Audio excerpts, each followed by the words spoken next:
$50 million in gold, gone just like that. It's it's the kind of heist you only see in movies, but this time it's real. And it has investigators completely baffled. We're talking about a shipment of gold bullion stolen in broad daylight, and the details are still pretty murky.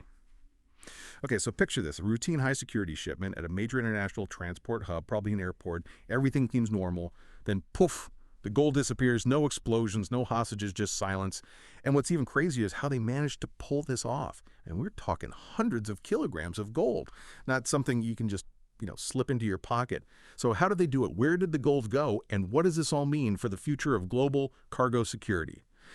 Well, I've got an expert with me today who can help us unpack this mind-boggling heist and explore its implications. First things first, let's try and wrap our heads around how they even moved that much gold. I mean, what are the logistics involved in a heist of this magnitude? What's so fascinating here is the sheer scale of the operation. I mean, we're potentially talking about a small truckload of gold bars. Think about it. You need a way to transport the gold, a secure location to stash it even temporarily, and then a way to get it out of the transport hub undetected. It sounds like something out of a spy thriller. Are there any theories out there about how they actually pulled off the heist itself? I've heard whispers of everything from elaborate decoy vehicles to actually swapping the real gold with counterfeit bars mid-transit. The decoy theory is interesting. Imagine creating a diversion, maybe even a staged incident, to draw attention away from the real shipment while the gold is quietly moved elsewhere. That would require some serious misdirection and coordination. Yeah. What about the counterfeit swap? Is that even logistically feasible? It's audacious, that's for sure. You'd need to have the counterfeit gold ready, a way to swap it without raising suspicion, and Sure. then a disposal method for the real gold before anyone realizes it's gone. And to add to the complexity, they managed to do all of this without tripping any alarms or leaving any obvious traces. It suggests a level of planning and execution that's pretty unsettling. Precisely, the fact that they were able to bypass security systems, potentially using forged credentials or even insider knowledge, is a major red flag. It points to a level of sophistication we don't often see. Okay, so let's say they successfully got the gold out of the transport hub. Now comes the tricky part. Where do you hide hundreds of kilos of gold? It's not like you can just stash it under your mattress. What are the likely destinations for stolen gold of this magnitude? I'm imagining some secret melting facility where they're pouring the gold into new molds, erasing its origin. Or maybe they're breaking it down into smaller shipments, scattering it across the globe, making it virtually impossible to track. You're on the right track. Melting the gold down is a classic tactic. It destroys any identifying marks and makes it much harder to trace. They could then sell it on the black market, slowly drip-feeding it into the system to avoid detection. Hold on, the black market for gold. Tell me more about that. How does that even work? It's a shadowy world often operating outside the traditional financial systems. You have networks of buyers, sellers, and intermediaries who deal in gold obtained through illegal means. So let's say you're a criminal with a mountain of stolen gold. How do you actually turn that into cold, hard cash without raising red flags? It's a complex process, often involving layers of transactions and intermediaries. They might sell small amounts to different buyers, use shell companies to obscure the money trail, or even use the gold as collateral for loans. It sounds incredibly intricate and risky. Why go through all this trouble? Why is gold such a sought-after target for criminals in the first place? If we connect this to the bigger picture, you have to understand the unique appeal of gold to criminals. It's universally valuable, easily transportable, and holds its value remarkably well. It's like a global currency, even in the shadiest corners of the world. Exactly. And unlike cash, which can be easily traced, gold is relatively anonymous once it's been melted down or recast.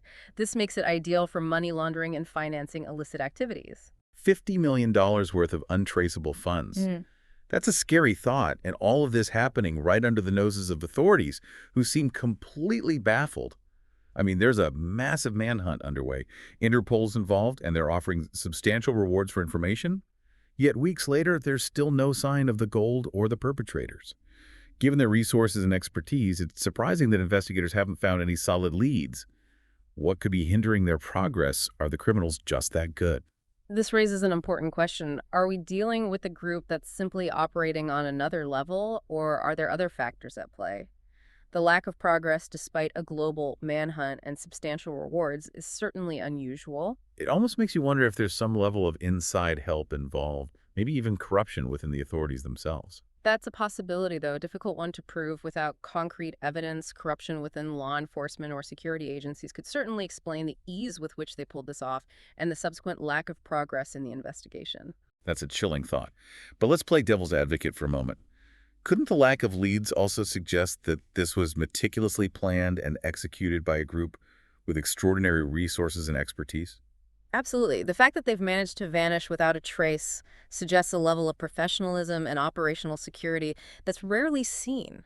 We could be dealing with a group that specializes in high-stakes heists, perhaps even with ties to intelligence agencies or organized crime syndicates. That's a whole other level of scary. If they were this successful, wouldn't that embolden other criminals to try their luck?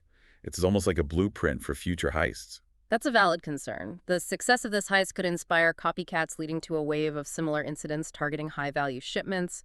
It's a classic case of criminals studying successful operations and adapting their tactics. So it's not just about the $50 million in stolen gold. This could have ripple effects throughout the entire global cargo security system. Precisely, this heist exposes vulnerabilities that many probably didn't even realize existed. It forces us to question the effectiveness of current security protocols and highlights the need for a fundamental reassessment. Okay, but wouldn't this heist also serve as a massive wake-up call? Surely authorities around the world are now scrambling to tighten security measures. They certainly should be. However, the challenge lies in the fact that these criminal networks are constantly evolving, adapting their methods to stay ahead of the curve. It's a constant game of cat and mouse.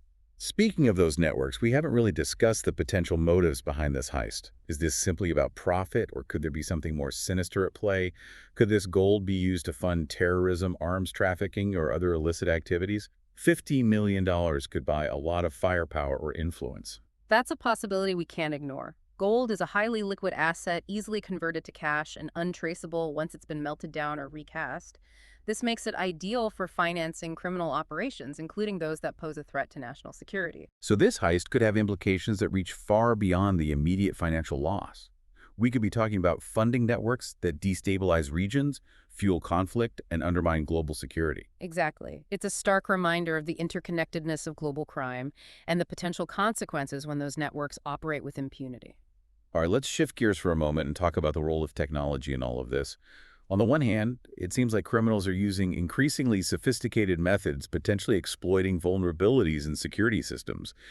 But on the other hand, couldn't technology also be a powerful tool for law enforcement? Absolutely. We're seeing advancements in surveillance data analysis and tracking technologies that can be used to identify suspects, follow money trails, and disrupt criminal networks, for example.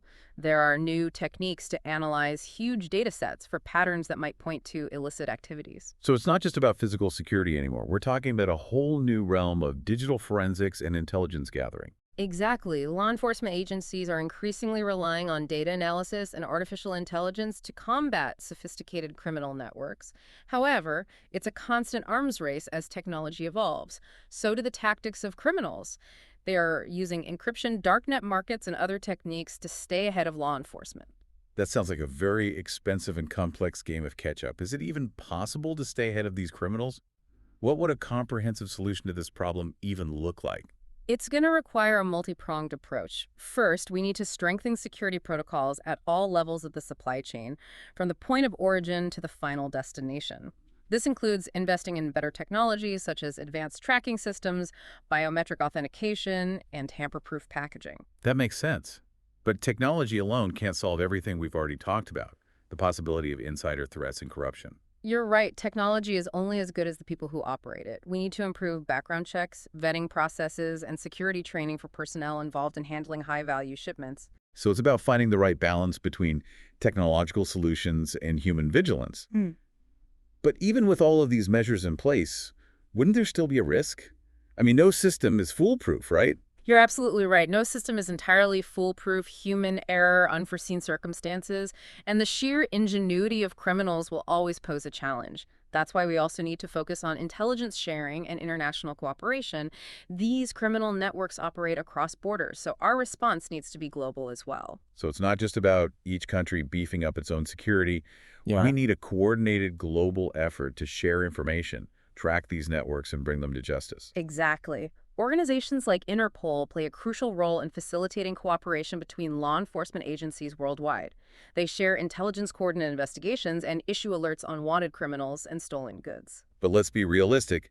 Interpol can't be everywhere at once. What about the role of individual citizens in all of this? Can we, the average people who aren't shipping millions in gold, actually do anything to help? You'd be surprised. Public awareness is crucial.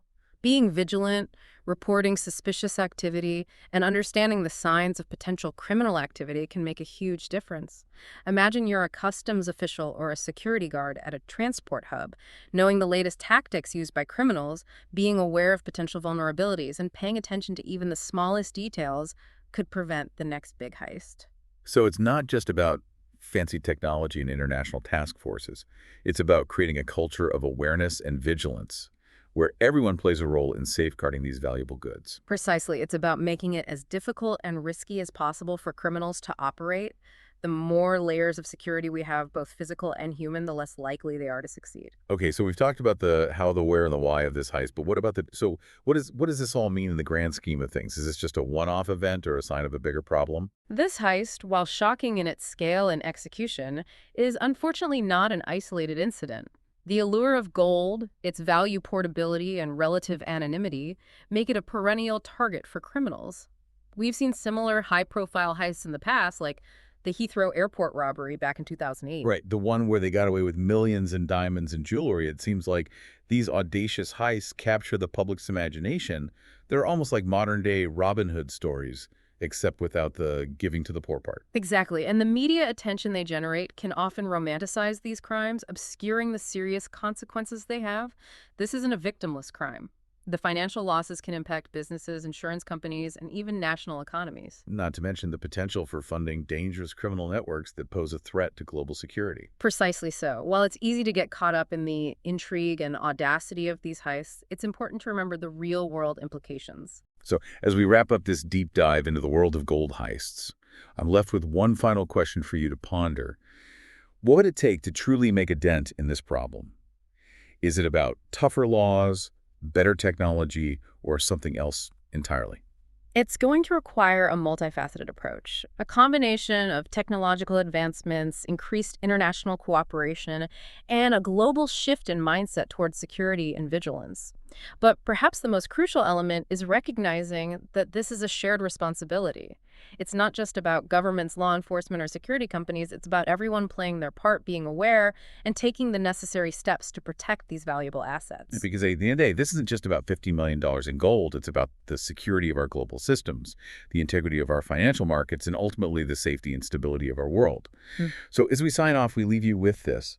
What measures do you think would be most effective in preventing similar heists in the future? Let us know your thoughts. Until next time, stay curious and stay informed.